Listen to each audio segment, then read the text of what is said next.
Assalamualaikum warahmatullahi wabarakatuh. Perkenalkan, saya Novirianti, mahasiswi Pendidikan Sains Program Magister Fakultas Pascasarjana Universitas Tadulako. Pada video kali ini kita akan membahas mengenai sistem ekskresi pada manusia.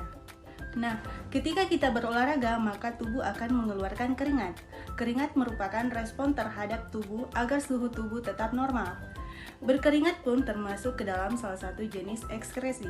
Nah, apa itu ekskresi dan organ-organ apa saja yang terlibat dalam ekskresi?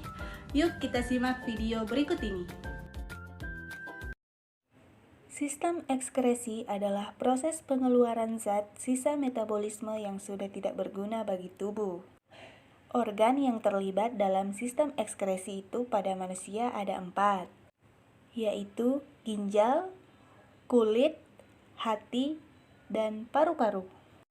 Karena tugasnya sebagai sistem ekskresi, keempat organ tersebut berperan untuk pengeluaran.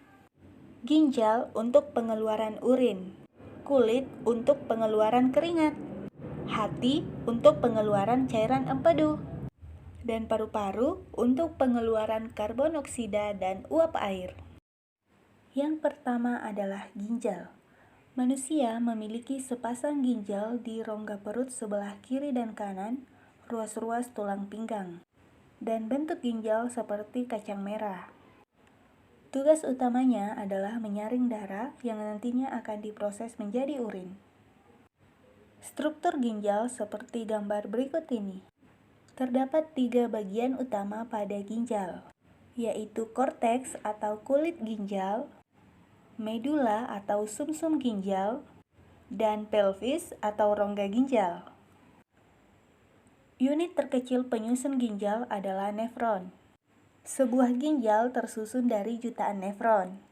Bagian-bagian nefron antara lain yang pertama glomerulus, kapsula Bowman, tubulus contortus proximal, lengkung Henle, tubulus contortus distal, dan tubulus contortus collectivus.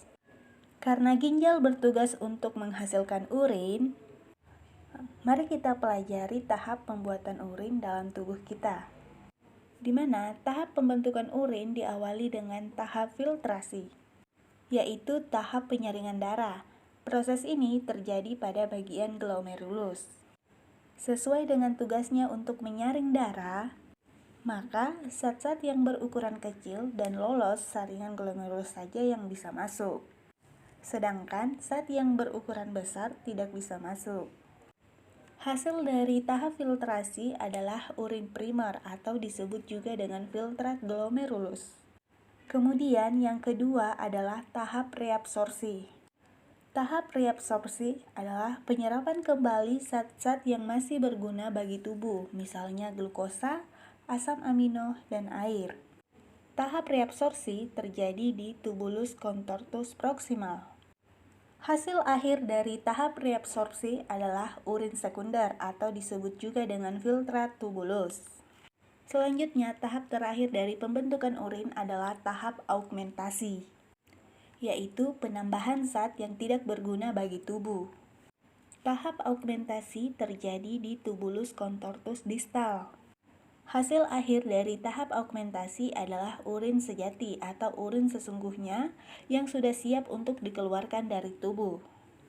Urin setelah dari ginjal maka akan melalui 2 saluran ureter dan selanjutnya akan ditampung di kantung kemih.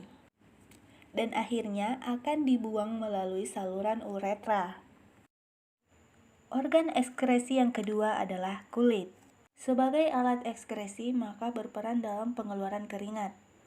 Selain sebagai sistem ekskresi, terdapat beberapa fungsi kulit bagi tubuh. Di antaranya adalah sebagai pengatur suhu tubuh dan sebagai alat indera peraba, sebagai pelindung tubuh, menyimpan lemak, dan membentuk vitamin D dari provitamin D. Kulit manusia terdiri dari 3 lapisan. Yang pertama terdiri dari kulit ari atau epidermis. Lapisan kedua yaitu kulit jangat atau lapisan dermis. Dan lapisan yang ketiga yaitu kulit bawah atau lapisan hipodermis. Di bagian epidermis adalah lapisan kulit yang mudah mengelupas. Di lapisan ini terdapat pula pigmen melanin yang membuat warna kulit menjadi hitam. Pada lapisan dermis terdapat pembuluh darah, saraf, kelenjar minyak, kelenjar keringat, dan juga folikel rambut. Sedangkan pada lapisan hipodermis hanya terdapat lemak. Selanjutnya, organ ekskresi pada hati. Hati selain berfungsi sebagai sistem ekskresi juga memiliki fungsi lain. Di antaranya adalah dapat menetralkan racun dalam tubuh, menyimpan kelebihan gula dalam bentuk glikogen, membentuk vitamin A dari provitamin A, dan tempat pembentukan protrombin dan fibrinogen. Sebagai sistem ekskresi, hati berperan mengeluarkan zat warna empedu atau bilirubin, hasil dari perombakan sel darah merah yang sudah tua atau rusak. Bilirubin ini akan dikeluarkan bersama urin sehingga membuat urin berwarna kuning. Selanjutnya, sistem ekskresi pada paru-paru. Nah, paru-paru selain sebagai sistem pernapasan juga berfungsi sebagai sistem ekskresi. Sebagai sistem ekskresi, paru-paru berperan untuk mengeluarkan CO2 dan H2O atau uap air, hasil dari pernapasan manusia. Itulah 4 organ sistem ekskresi pada manusia, serta perannya masing-masing. Semoga dengan menonton video ini, adik-adik dapat mengetahui tentang sistem ekskresi manusia ya.